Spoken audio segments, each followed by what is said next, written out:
18th, 2025. Bill, would you start with the roll call, please? Nyrel? Here. Lorman? Here. Jackson not currently present, but we do have a quorum. Okay. First item of business is the approval of the minutes of our February 4th, 2025 Finance and Personnel Committee meeting. Any corrections to the minutes? There being none, the minutes as drafted are accepted. Moving on to the audit of the bills. Bill, do you have any updates for us? Yeah, I have two updates or additions this evening. The first is for Madison Metro Transit. This is actually for their 2024 third quarter invoice in the amount of $426,107.75. As we're reviewing our accounts at year end, we've discovered that they had not invoiced us. I think with some staffing transitions there, that was not invoiced earlier, but that is something that we need to pay and will be booked back as an expenditure for 2024. And they've indicated that they are correcting that moving forward and have somebody else assigned to sending invoices out more timely. The other item that we have is for Middleton Cross Plains Area School District for a library expense for transportation services. That amount is looks like it is $490.09. And what was the Madison Metro again, the cost? That cost on that one was $426,107.75. Okay. And that was for the third quarter of 2024, correct? Right. Have we Yeah. paid the fourth quarter? We have. Yeah. Okay. Yeah. That invoice came in January. We paid that, I believe, at the last group of bills that were paid. And that is typical that they will send us the fourth quarter invoice in January. And then in reviewing the account, we discovered that we had never been invoiced for third quarter. So we requested that and just received that invoice recently. Okay, great. I'm hearing a little echo. No, mine's off. Okay, thanks. All right, so could we get a motion to approve the audit of the bills with the two additions? The $426,107.75 charge to or payment to Madison Metro for 2024 third quarter and to the MCPASD for $490.09. I will make that motion as stated. I will second it. Discussion.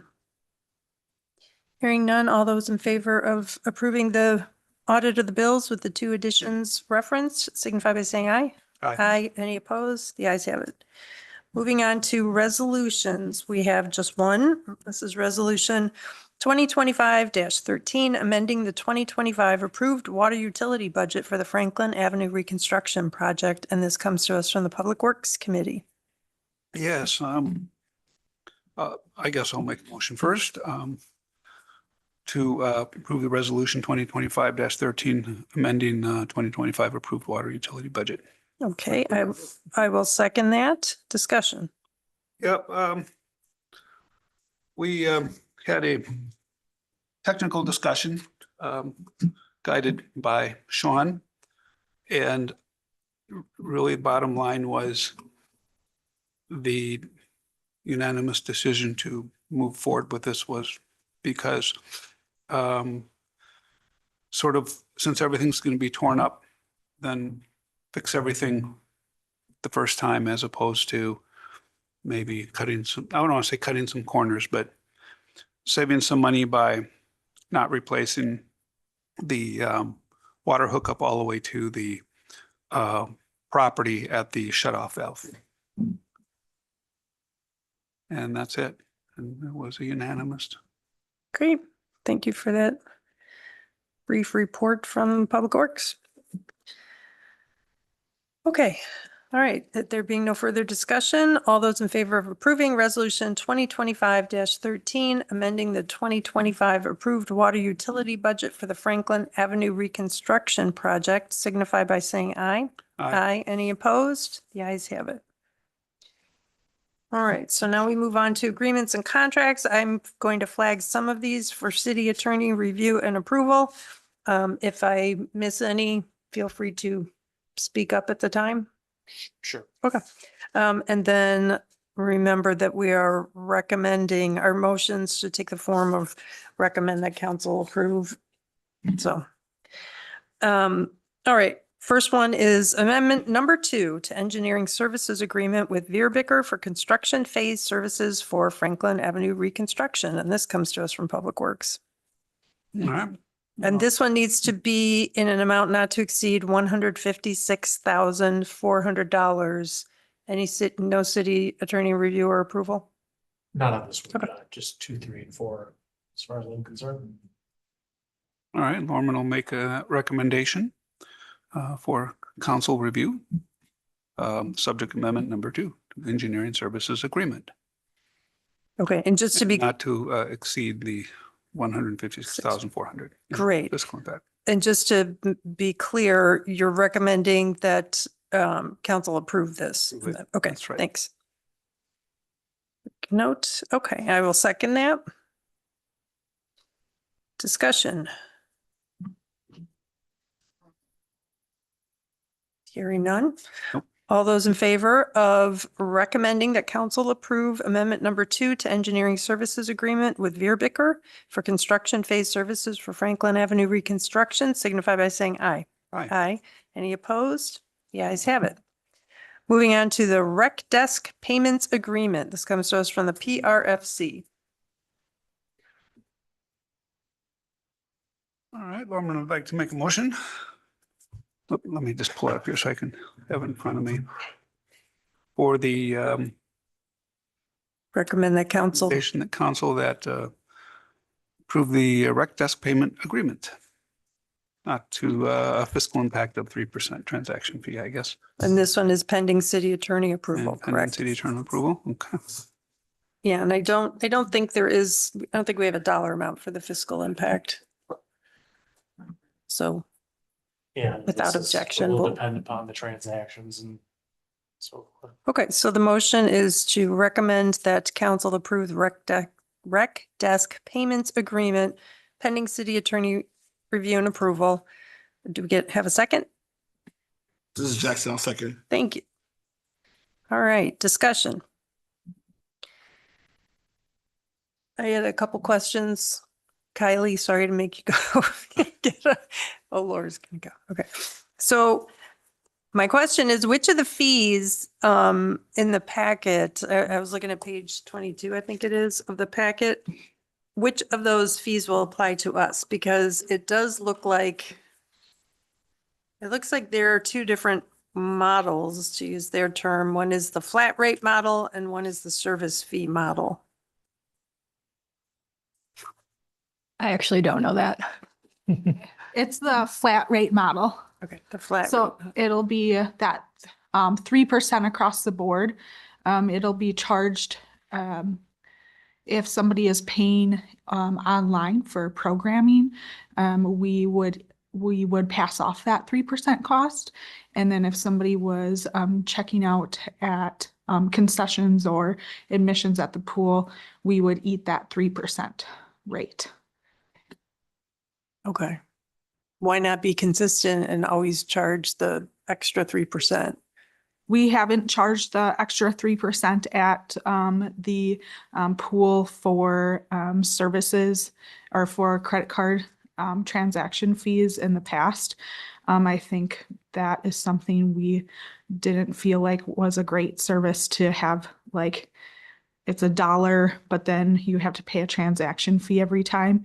We want to encourage credit card payments, and that's something that we build into our price. So if for the cost, we always put a higher amount to cover that 3% rate.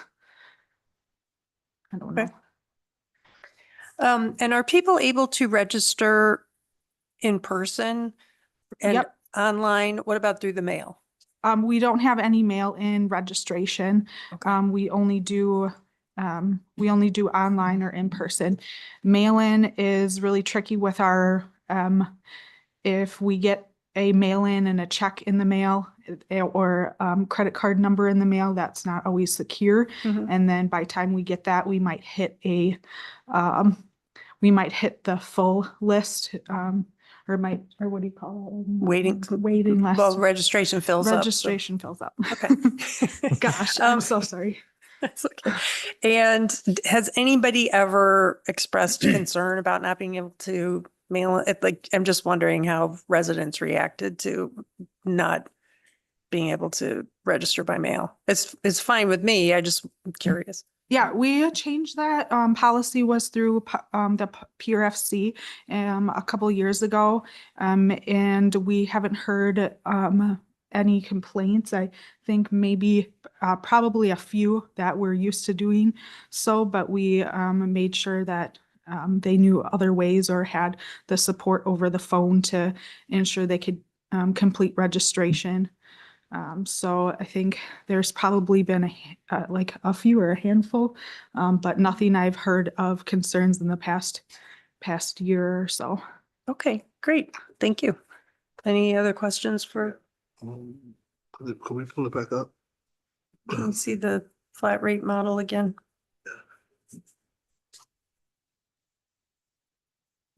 Just a question about the funding fees. What is that per fiscal day overdraft fee of $110?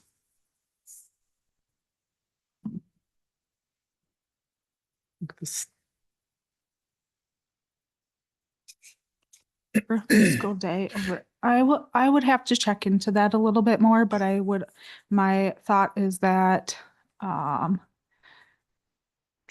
overdraft fee. I don't understand that one right now, but I will, follow up with our payment processor to get a better explanation.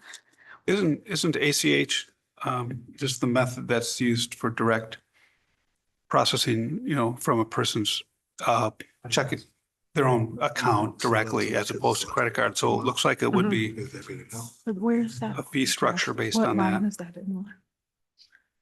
So it would be potentially, I guess. Instance-based fees. That would be that if a user is using ACH with their financial institution, if they had an overdraft, then that's the fee that this rec desk would charge that individual for having an overdraft with this charge. They would charge the individual or they would charge us as their client? I know with some of our other payment processors, they typically would charge the city and then the city would charge a fee back to the resident if they haven't returned charge fee. Yeah. One of my concerns was just the fee being as high as it is. I've never seen an overdraft fee at $110. Yeah, like banks usually charge like $35 Yeah, or like something. $35. I've never seen a $110 overdraft fee. This is from a processing company, not a bank. So they're the person in the middle. So I suppose I can check into that fee a little bit further. I know I reviewed each one of them because I didn't understand. I understand the 3% very well. Yeah. But some of those other ones are a little bit more challenging. We don't do these on a daily basis. This is if someone actually wanted to set up ACH, we're giving them that option, And or we're not. that would be if we have ACH, and I don't know, check processing. I don't know that our software even has. Are these that one-time capability. fees or this is just what I want to go to the pool. Here's my credit card. Yeah, I Well, can't you raise it- imagine how we would do an ACH transaction for that. Well, you raise a good point because it says after I see the ACH processing, instance-based fees and other fees as three separate things, even though they're in one table. I'm not sure why it was formatted like that. But it says ACH processing fees if option selected or elected. Do you know if we've opted? We haven't ever had ACH payments through You- Rectus. Sorry, do you take e-checks? Like if somebody wants to make a payment directly from their, like a debit from their checking account? Because I think that would be more common than an ACH for an individual. Yeah, I believe that I don't think we do that. But I'm not I'm just sure. guessing that they put this table in there because they offer other kinds of financial transaction services that maybe we just aren't using. And what is an instance-based fee? That was my question. What is the instant base fee? I understand the ACH processing fees, the ACH e-check process at the top, but what is the instant base fee? Probably what it is. You know, And are we PCI compliant? I would assume so. it would be if, Bill, do you know? Well, that would be something that would be unique for each vendor setup. So that would be something that we are with other payment processes. I am not sure what is set up for this. That would be my assumption, but I have not worked with this vendor. Okay. Question for Kylie, what's the time frame by which this needs to be signed? we are looking at trying to get this set up before our summer registration rolls out in the office. And that would be our first point to get it online and through our office, and then we would roll it out in the summer. So we're hoping to have some time to work through with the finance department on our reporting for monthly reporting and that before we get to the pool season and training with the summer staff. So I would say what are we? We were hoping to roll, or we've been working with IT, so we were planning to roll this out in the next couple weeks. Okay. Would it be possible for council to hold off until our March 4th meeting to approve this? So we can get some of the questions answered and the wording, so we know exactly what it is that we're opting for. For the fee schedule that they have presented. Yep. I think if you're not comfortable with that, and I'm not able to answer all of those detailed questions, so I can definitely follow up on the fees and then get back to all of you prior to the March 4th meeting, 3rd meeting on that.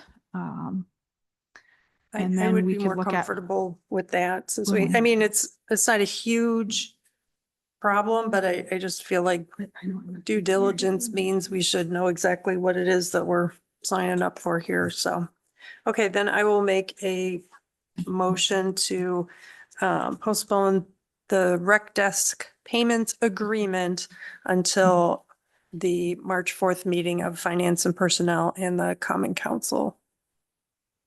And can I get a second on that? Mrs. Jackson, I'll second. All right, so the motion is to postpone action on the rec desk payments agreement until the March 4th meeting of the Finance and Personnel Committee and the Common Council. All those in favor signify by saying aye. Aye. Aye. Any opposed? The ayes have it. Okay, moving on to agreement number 3. It's the agreement with Coverall for janitorial services at City Park Shelters and Community Pool Facility. And this comes to us from PRFC.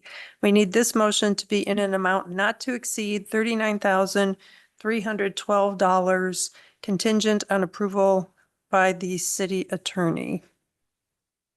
Sure, the motion would be agreement with Coverall for janitorial services, not to exceed 39,312, contingent on city attorney approval, and we're sending this to the Common Council for approval. All right, we've got a motion. This is Jackson, I'll second the motion. Thank you. So we have a motion and a second to send this recommendation to council for approval of the agreement with Coverall for janitorial services at City Park Shelters and Community Pool Facility, contingent on approval by the city attorney and in an amount not to exceed $39,312. Discussion. I have a question for Matt. I didn't see the equal benefits language in this. Is that one of the things? That is, yeah, that's That's the the, main. okay. And then I have a question for our parks staff. Who will do I noticed that exterior cobweb removal is not included in this. And I'm just wondering who will do that? Because I remember I think it was when we did Solar Bration, there were cobwebs all over the place. Oh, we've been working on that through our parks staff on the exterior of the building. They've been taking care of that. So I think they'll continue to do so. We've been spraying for bugs around the exterior, which has greatly helped with that in the last year. Okay, great. Any other questions for Kylie? All right, hearing none. All those in favor of recommending that council approve the agreement with Coverall for janitorial services at City Park Shelters and Community Pool Facility, contingent on approval by the city attorney and in an amount not to exceed $39,312, signify by saying aye. Any opposed? The ayes have it. Our final agreement is the Lakeview Park Tennis and Pickleball Court Reconstruction Amendment to Agreement with Rattler Corporation for construction oversight and staking. And we need this motion to be in an amount not to exceed $35,000, and it needs city attorney review and approval. All right, Lorman will make a motion for the Lakeview Park Tennis and Pickleball Court Reconstruction Amendment to Agreement with Rattler, et cetera, not to exceed $35,000 for review and approval by the Common Council. Pending. And the city attorney approval. Thank you. This is Jackson. I second that motion. Thank you. Discussion. Equal benefits? This is this. Well, so this is an amendment, the initial contract had it, I Okay. requested some little better language tying some of those provisions from the original agreement to this, and actually they did include that language, and I have been provided with that, it's just not in the back. Okay, thank you. All right, if there's no further discussion, then all those in favor of recommending that council approve the Lakeview Park Tennis and Pickleball Court Reconstruction Amendment to Agreement with Rattler Corporation for construction oversight and staking in an amount not to exceed $35,000, pending city attorney review and approval, signify by saying aye. Any opposed? The ayes have it. Moving on to bids and quotes, we have just one. It's the award of bid to Northwestern Stone LLC in the amount of $2,119,902.75 for Franklin Avenue reconstruction, and this comes to us from Public Works. Sure. So first I'll make a motion to recommend approval of this to Common Council as it comes from Public Works. Not to exceed $2,119,902.75. Can we get a second? This is Jackson. I'll second it. Thank you. Discussion. And of course, this is, Sean, the second half of our, this is the complete project for what we discussed that also encompassed the water hookups and all that. Right, this, Yeah. we already amended the budget. So it is what it is to get Okay. the job done right. I'll only add that it includes 4 alternate bid items for the sanitary sewer. So we focused our discussion on water because it was underfunded. But sewer had sufficient funds to do a better than base job in those repairs. So this would accept all 4 of those alternate bid items. Thank you. I noticed that there are some stormwater related expenses, but we're not billing those to the stormwater utility. I understand that's not something we've done in the past. And I'm thinking this might be something we could consider when we do our next rate study for the stormwater utility. Yeah, this is storm sewer work, and I guess we have not yet considered storm sewer as an asset of the stormwater utility. Are they? We have not considered that, no. Those are two different things. Yeah, just to elaborate on that, when we were setting up the assets for the stormwater utility, because of the scope of the stormwater utility at that time, storm sewer assets were still and are currently still considered general capital assets. So if the city wanted to consider that policy change, we would adjust the accounting accordingly. Yeah.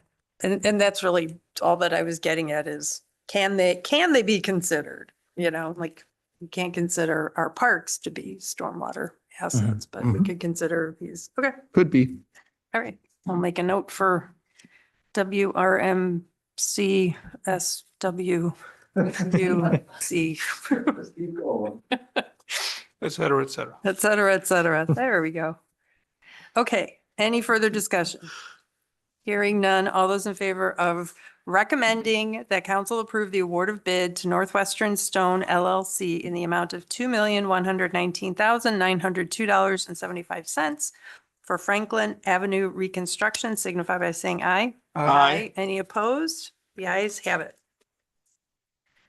Moving on to miscellaneous, we have 4 items. First one is consideration for appointment of an acting director of Parks and Recreation and temporary approval of additional compensation.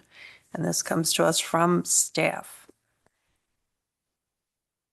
And the motion would be to recommend that council appoint, we could see it right there on the screen. Recommend that council appoint Laura Gessling, Assistant Director, during Kylie Scherer's FMLA. And apply a 6% acting increase to Ms. Gessling and a 4% increase to Mr. Kevin Short during Kylie's absence. Okay, that's the motion that somebody would like to. I'll make that motion. Why not? Usually the chair doesn't, but I'm going for it. This is Jackson. I'll second it. All right, so we have a motion and we have a second. And the motion is to recommend the council appoint Laura Gessling, Assistant Director for Recreation, to the Acting Director of Parks and Recreation during the family medical leave for Kylie Scherer. And that we apply a 6% acting increase to Ms. Gessling and a 4% increase to Kevin Short during Kylie's absence. All those in favor of that motion signify by saying aye. Aye. Aye. Any opposed? The ayes have it. And good luck to Laura and Kevin and Kylie and babies. All right. Babies? Bees. Bees. That's what I said. Okay. Yeah. Okay. The second item under miscellaneous is the preliminary update on 2024 general fund financial reports. I'll turn it over to you, Bill. Yeah, this is just an update. There is no action on this item. I do want to stress that this is preliminary. Usually we don't have numbers out this soon, but because of there are items that were intended to be funded by carryover, I did want to give an early look at what the general fund numbers are looking like. We'll anticipate that this would come back probably in late March or perhaps the first meeting in April with the final numbers as we're wrapping up our audit field work, and then with specific recommendations about carryovers and fund balance levels. But with that said, very good news. We are ending with a strong surplus for 2024. That is primarily driven by revenues and in particular interest income, which is over $800,000 over budget. We had budgeted anticipating that interest rates would start to decline faster than they did, and we've been able to take advantage of those continued interest rates. Just a couple items I wanted to note on here, other than the interest income. Some of these numbers, we are still waiting for information because in some cases, an ambulance billing is a good example. We will have revenue that comes in from January and through the rest of February, but it's for runs that took place in 2024. That will get posted back to the prior year. We have some other items like room tax, franchise fees that come in like that and get posted back after we receive those payments. We hope to have all the expenditures in on the general fund, but we are still reviewing. And if there are any other invoices or adjustments, those will be made along with any year-end audit entries. Just kind of looking high level, building permit activity was up. We see that with some of the surpluses for the permits. We look at let's see, interest income, that's $866,000 above budget. The other area in particular that was strong compared to budget was in the area of the administrative review fee and engineering review fee charged with new subdivisions, with the amount of new development we had this year compared to prior years. The next couple pages go through the expenditures by department. In some areas, there were savings due to vacancies, not unlike prior years. In particular, police department and to a lesser extent, EMS had some savings there. If we look at the bottom line estimated number, as of when this was put together, we're estimating a surplus of about $954,000. that number will change, but should be in that ballpark. And I think that helps provide some comfort for the carryovers that were discussed as part of the budget process, as well as the next item on the agenda. That was very high level. We'll go into more detail at a future meeting, but if there's any questions at this point, I'd be happy to address them. Any questions for Bill? I just have one question. Let's say it lands on this 954,000 figure. How does that compare to recent years? That is one of the higher ones in recent years. Going off memory, I think we had a surplus last year that was more in the ballpark of under 500,000. I want to say it was in the 200,000 to 300,000 range. It has been some time since we've had a surplus quite this large. I can think of at least one year, maybe a few years ago, where we were around $1 million, but this is certainly one of the higher ones that we've had. Okay, thank you. And I'm sure we'll have more questions when the final financial reports are done. Okay, so that one was just for information. Thank you very much, Bill. Moving on to item number 3, potential action on selection of a consulting firm to conduct the city's combined classification and compensation / organizational and operational study. The C squared, O squared. So we need a motion to select the firm, whichever firm we want to select, in an amount not to exceed $107,400 for the combined CNC / O&O study, with funding coming from the 2024 general fund carryover, and the recommendation is to select Baker Tilly. Who would like to make a motion? Okay, Lorman will make a motion or a potential action on selection of a consulting firm to conduct the city's combined classification and compensation study. Fiscal impact not to exceed 107,400. Recommendation to Common Council, of course. Anything review? No, there's nothing here to review for attorney approval yet. And the selection is of Baker Tilly? Baker Tilly. Okay. This is Jackson. I'll second that motion. All right, we have a motion and we have a second. Bill, Brian, is it necessary to specify the source of the funds? I think you did. I think you did in your previous comments, so it makes sense just to have it in the motion. Okay, then without objection, we will add at the end with funding coming from 2024 general fund carryover. Okay. Any questions about the proposals? I have a few. So they'll be done with the first part, the combined classification, or the classification and compensation part will be done in June. And then the organizational and operational study will happen after that. So we will have that information available for our 2027 budget deliberations, but not for 2026, correct? We'll know the compensation, but we won't know, for instance, how many new staff we should be looking for in different departments. I can start to address that. So the timeline that's in the proposal has that second phase going through October, November, which of course is towards the end of our budget process. We may have some preliminary information, but I think the intent is that we would have the full study and then have some opportunity as we go through 2026 to review and evaluate that and plan for 2027, when we'll have both the levy limit adjustment for the TID 3 closure, as well as if there's considerations of any future referenda that could be part of the planning process for that. Okay.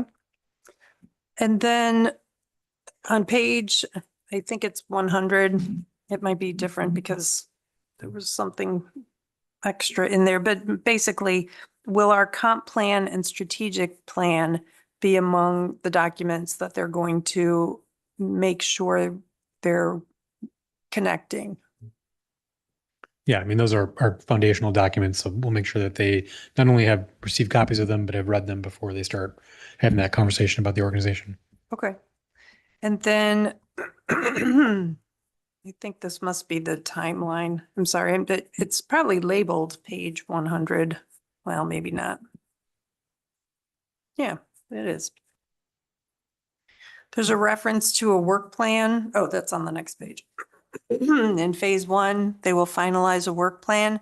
I'll just make a request. Is it possible for council members to get, or at least the Finance and Personnel Committee, to get a copy of the work plan?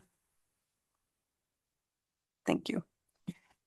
And then do you know if they will be, maybe this is outside the scope, but one of the things that you may recall I've been interested in is paid family leave beyond the FMLA, like as an actual benefit from the city, not just something that the federal government makes available. So I'm wondering, will they be recommending or can they recommend things like that as part of the overall study that they're doing? I don't know that it's part of this specific scope, but we can definitely ask them as it, whether it comes up organically as part of their conversation with key staff members, or if it's just a prompt that we try to address at some point. Yeah, I think the scope of work is specific to compensation. During the interviews, we did ask a question about benefits. So I think as part of their reaching out to other communities, they're going to be gathering information on other levels of benefits that are out there. So I think we can ask that question, what their experience would be. But I think that costing out a program like that is outside of the scope of the compensation work. Okay. Okay, thanks. And then there will be a presentation eventually of both parts of the combined study to council. Yes. Okay. All right. Good to know. That's all I've got. Any further questions about this? No. Hearing none, all those in favor of recommending that council select Baker Tilly to conduct the city's combined classification and compensation / organizational and operational study in an amount not to exceed $107,400 with funding coming from the 2024 general fund carryover, signify by saying aye. Aye. Any opposed? All right, the ayes have it. Moving on to our last item, it's approval of sustainable purchasing policy implementation plan. And this comes to us from, most recently, from the Sustainability Committee. We have some time to discuss this if members would like. This is also on the council's agenda, and I would say any questions or comments I have, I'm happy to just wait and bring it up when we're talking with council. But if the members feel strongly about wanting to make a recommendation to council, we can go ahead and discuss and have a motion. No, I'm fine. I think you're right. There's going to be plenty of discussion in council. Okay. Alder Jackson, you okay with that? Yeah. Waiting and discussing all this in council. So the things we'll be addressing, or that the Sustainability Committee specifically asked for in addition to the approval, is to define major and minor purchases, to set a trigger or threshold for cost points. So like if the sustainable option is 50% higher than, or more costly than the traditional, is that too high? Or is 10% too low a threshold? And then also consider the creation of a transition fund. And I think that one I would like to ask Bill about. Could the sustainability matching fund, could that be this transition fund? Or would we have to set up a different one? I think that potentially could be used for this transition fund as I understand it. I do think we'll need to consider as part of that the different sources of funding. So if we have funds that were from capital borrowing, those typically have to be used within a certain period of time. Pardon me. So we would need to have a mechanism to track that and then make sure that we are spending that on an appropriate capital item for, if that's the source of funds. One of the items that's identified here is savings.